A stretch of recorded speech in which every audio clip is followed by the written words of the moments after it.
Hello students, welcome to EPG. I am Dr. Sumati, Assistant Professor, Department of Resource Management in Avinashalingam University, Coimbatore. Today let us see the barriers in communication. Introduction. Communication is a process of human interaction that involves generating, organizing, sending and receiving ideas from one or more persons.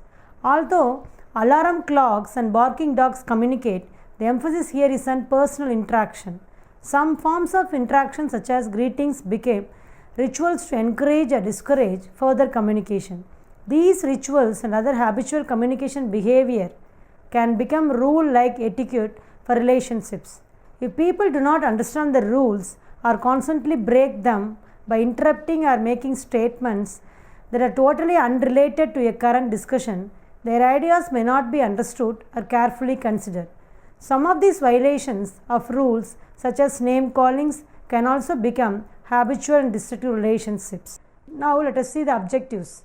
Objectives of this lesson are to study the barriers in communication, to become aware of the role of media in communication, and to give clear-cut idea about utility of media for communication effectiveness. The purpose of communication is to change or to maintain behavior. Family members express their needs and desires through communication. Confusion or lack of understanding of communication can frustrate goal attainment. People can influence their personal and social environment through communication. Behavior of a person can be influenced by radio, television, neighborhood gossip, classroom noise, a pat on the back, or a frown on the face. This is because people constantly communicate, and the ways in which family members interact with each other often become a habit. People feel that communication is a simple process which anyone can master, but people who are misunderstood and who listen to people's mumbling realize communication is not always easy or effective. Many people think that communicating is easy.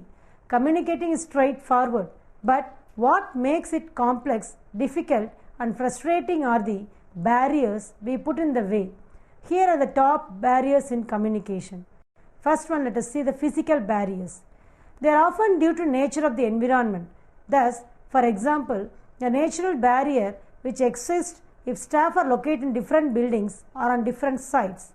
Likewise, poor or outdated equipment, particularly the failure of management to introduce new technology, may also cause problems.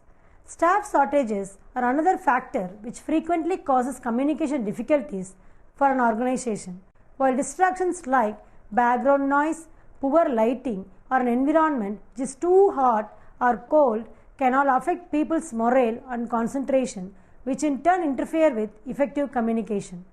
Next one is perceptual barriers. The problem with communicating with others is that we all see the world differently.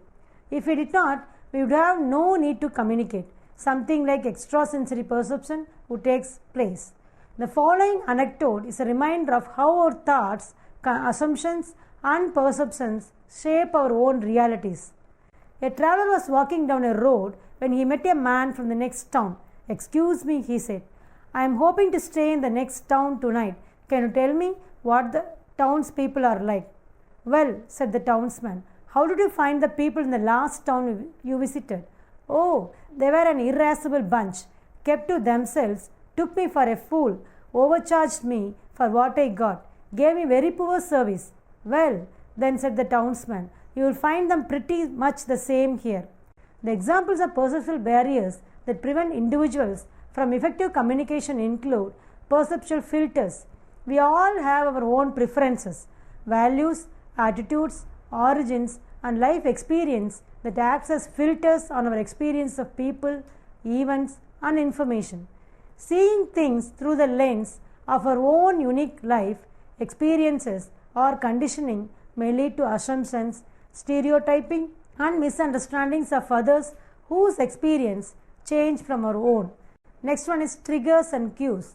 What we say is affected by how we say it, that is tone, volume, and by our non-verbal cues such as body language and facial gestures.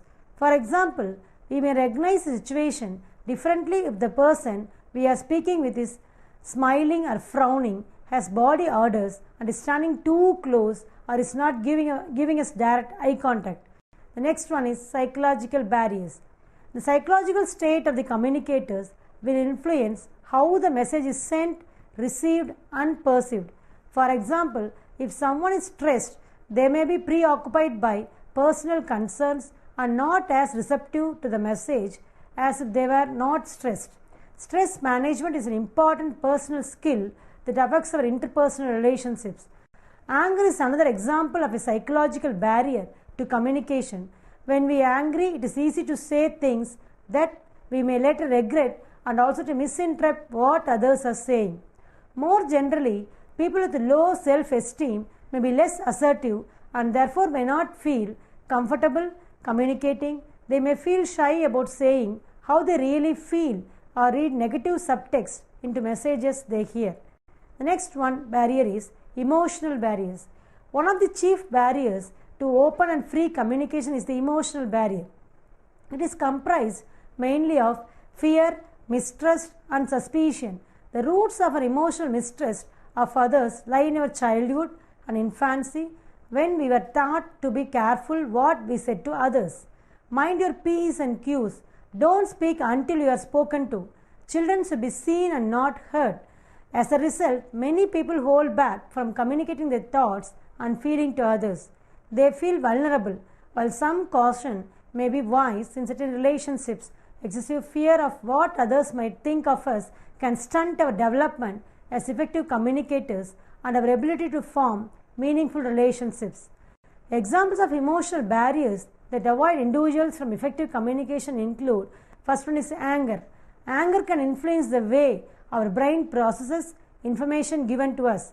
For example, angry people have difficulty processing logical statements, limiting their ability to accept explanations and solutions offered by others. The next one is pride. The need to be right all the time will not only annoy others, it can stunt down winning communication. For example, we might focus only on our perception, or we might come up with ways to shoot down other people before we even listen to their points. Next one is anxiousness. Anxiety has an unsafe impact on the part of our brain that manages thoughts and communication skills. For example, our continuous worries can hinder our ability to focus on information we are giving or receiving. The next one is cultural barriers. When we join a group and wish to remain it, sooner or later we need to adopt the behavior patterns of the group. These are the behaviors that the group accepts as signs of belonging. The group rewards such behavior through acts of appreciation, approval, and inclusion. In groups which are happy to accept you, where you are happy to conform, there is a mutuality of interest and a high level of win-win contact. Where, however, there are barriers to our membership of a group, high level of game playing replaces good communication. Next one, let us see language barriers. Language that describes what we want to say in our terms may present barriers to others who are not familiar with our expressions, buzzwords, and jargon. When we coach our communication such a language, it is a way of excluding others. Language and linguistic ability may act as a barrier to communication. However, even in communicating in the same language, the terminology used in a message may act as a barrier if it is not fully understood by the receivers. For example, a message that includes a lot of specialist terminology and abbreviations will not be understood by the receiver who is not familiar with the terminology used. The next one is gender barriers. There are distinct differences between the speech patterns in a man and those in a woman. A woman speaks between 22,000 and 25,000 words a day, whereas a man speaks between 7,000 and 10,000. In childhood, girls speak earlier than boys. At the age of 3, have vocabulary twice that of boys. The reason for this lies in the writing of a man's and woman's brains. When a man talks, his speech is located in the left side of the brain, but in no specific area. When a woman talks, the speech is located in both hemispheres and in two specific locations. This means that a man talks in a linear, logical, and compartmentalized way, features of left brain thinking, whereas women talks more freely, mixing logic and emotion, features of both sides of the brain. It also explains why women talk for much longer than men each day. The next one is to see the interpersonal barriers.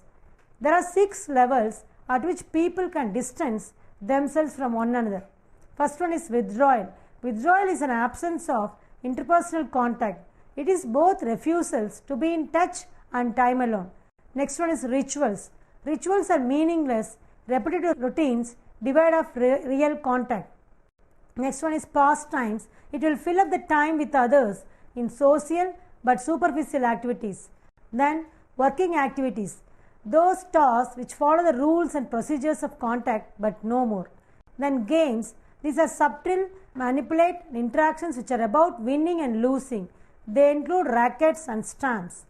The closeness is the aim of interpersonal contact when there is a high level of honesty and acceptance of yourself and others. The examples of interpersonal barriers that avoid individuals from effective communication include: first one is desire to participate. The lack of desire to participate in the communication process is an important barrier. There is nothing more annoying than trying to communicate with an individual that clearly does not want to. The next one is desire to explore. Unwillingness to explore different ideas, opinions, and priorities form communication barriers every day of our lives. A clear lack of desire to explore our views, opinions, or ideas can be enormously frustrating. Working on improving communication is a broad brush activity. We have to change our thoughts, our feelings, and our physical connections. That way we can break down the barriers that get into our way and start building relationships that really work. The next one is lack of subject knowledge. If a person who sends to message lacks subject knowledge, then he may not be able to convey his message clearly. The receiver could misunderstand his message, and this could lead to a barrier to effective communication.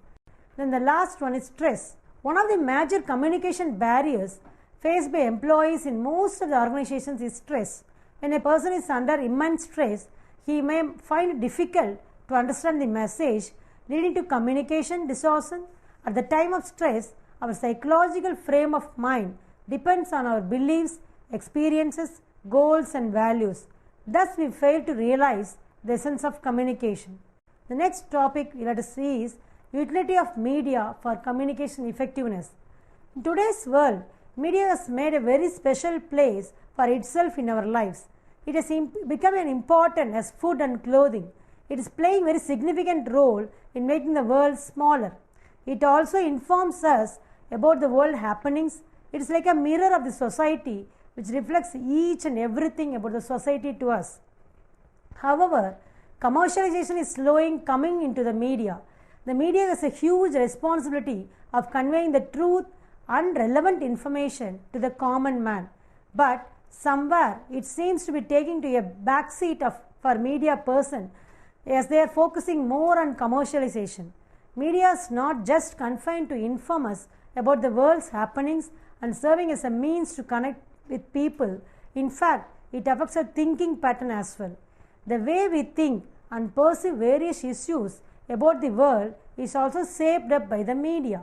Today, everyone, especially the youth, is growing aware of his responsibilities towards society is because of media. Media plays a crucial role in shaping a healthy democracy. It is the backbone of a democracy.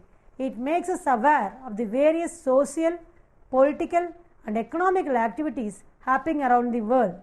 It shows us or strives to show us the bad truth and harsh realities of life. It can also play a positive role in the aftermath of disasters and can have a beneficial effect on the community by informing, educating, or communicating with the people. The negative role of the media in the aftermath of disasters is also huge. Studies examining the influence of media following the September 11 terrorist attacks showed that the degree of disaster-related television viewing was positively associated with post-traumatic disorder and depression. Another negative impact is that excessive coverage or hype of sensitive news has led to the communal riots at times. The illiterates are more prone to provocation than the literates. Constant repetition of the news, especially sensational news, breeds apathy and insensitivity. One cannot forget entertainment industry. Entertainment is something that one cannot live without it. Be it movies, radio, internet, etc. Media is just everywhere in our life. Hence, when we look around, we could find there is no aspect of our life which is not touched and affected by the media. Be it our work, relations, education or entertainment, media is seen everywhere, and there is no denial that we cannot live without media. The next one, let us see the influence of internet on children. We live in information age where knowledge is power. Lifestyles are changing. Newspapers are available on the web. Cinema tickets can be booked on internet by logging on to the relevant sites. Entertainment concepts are changing. One can watch movies, listen to songs just by connecting to these sites sitting at home. There are sites on every subject in the world. However, internet is good and very useful only when it is accessed by teenagers or children to its limit, because the internet influences their mind greatly. Let us see the positive side of internet. Internet has significantly altered our lifestyle in several ways. It is providing opportunities to wander about the world and escape out the real world while sitting in the chair. Internet has its impacts on supply chain management and customer relationship management, where e-commerce is playing a big role by automating customer relationship management like voice interactive systems, where the complaints can be dealt within no time. Banks are also changing their ways, like introduction to home banking and electronic fund transfer, where funds are transferred without physically going to clearance houses. In the field of education, concepts are changing from computer-based training to web-based training like e-learning, online examination, etc. Then there is the virtual classroom concept where the lecture is webcasted. Any doubts that arise can be clarified through the virtual classroom concept. Internet has channels on jobs, personals, on the libraries, travel, art, computing, lifestyle, shopping, music, people, money, games, sports, etc. One can access information in the best and most inexpensive ways. Voicemail is where they record voice and same is sent to the destination. Net to phone is where one can talk to anyone in the world at the cost of a local call. Internet and networking techniques are redefining the business as a whole, and plenty are on anvil for those interested in using them for gaining superior advantage who are well versed in technological and management aspects. E-commerce is a forerunner in this regard. Next, let us see the influence of television on children. Television has also a major influence on children. Unfortunately, not everything they watch is appropriate for them. Television has both a negative and positive influence on children. Now let us see the positive influence of television on the children. Television offers a lots of benefits to kids, including because of its ability to create powerful touchstones. TV enables young people to share cultural experiences with others. Next, shared viewing gives family members of all ages an opportunity to spend time together. Parents can use TV as a catalyst to get kids reading, following upon TV programs by getting books on the same subjects or reading authors whose work was adapted for the programs. Great television can teach kids important values and life lessons. TV programs often explore controversial or insensitive issues, which can make it easier for parents and kids to discuss them. Educational programming can develop young children's socialization and learning skills. News, current events, and historical programming can help make young people more aware of their cultures and people. Documentaries can help develop critical thinking about society and the world. TV can help introduce our family to classic Hollywood films and foreign movies that may not be available in our local video stores. Cultural programming can open up the world of music and art for young people. To conclude, communication is not a one-way street. To have others open up to us, we must be open up by ourselves. By overcoming the barriers to communication, we can ensure that the statement we are making is not just heard but also understood by the person we are speaking with. In this way, we can be confident that our point has been expressed. That way, we can break down the barriers that get into our own way and start building relationships that really work. The media is also playing an effective role in communication. As mentioned above, we should use the media for effective communication. Media will have both positive and negative aspects, but we should keep the positive aspects in mind and use it for effective communication. I hope that the above mentioned aspects will give you clear knowledge on barriers in communication and utility of media for communication effectiveness. Thank you.